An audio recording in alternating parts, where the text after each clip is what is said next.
In this lesson, we will see together les pronoms et déterminants indéfinis. But more precisely, we will see chacun and chacune. So the main question is, what are les pronoms et déterminants indéfinis? We use the indefinite pronouns and determiners when we don't want to be too precise. And this is the key thing. These déterminants, pronoms indéfinis, are used when we don't want to be too precise. And we would rather give a more general word to speak about a person, a place, or a thing. So it will be possible to use them for a person, a place, or a thing.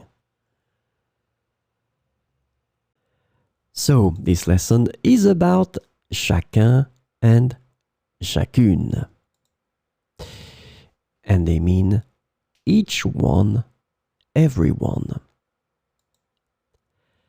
So it is used to emphasize the individuality. And it is used as a pronoun. So we'll see some examples. Regarde ces pâtisseries, chacune semble délicieuse. Regarde ces pâtisseries, chacune semble délicieuse. So in that situation, it's quite interesting because as you can see, we want to replace pâtisserie. Pâtisserie is a feminine plural noun. So we go back to the singular form and we will keep the feminine form and we will use the feminine pronoun chacune. Regarde ces pâtisseries, chacune semble délicieuse. Chacun de ces tiroirs a été difficile à installer. Chacun de ces tiroirs a été difficile à installer. So in that situation, chacun is connected to tiroir. Tiroir is a masculine word, so we will go for the masculine singular chacun. Let's have two more examples. Tu as trouvé une place libre parce qu'ici, chacune est prise.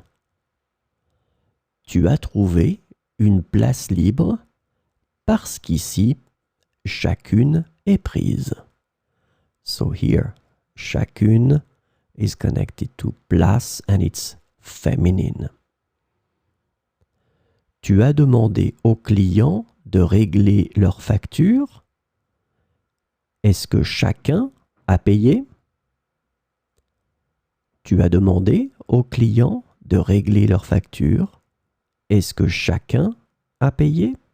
So in that situation, chacun is connected to client, masculine word, and we go for the masculine singular here, chacun.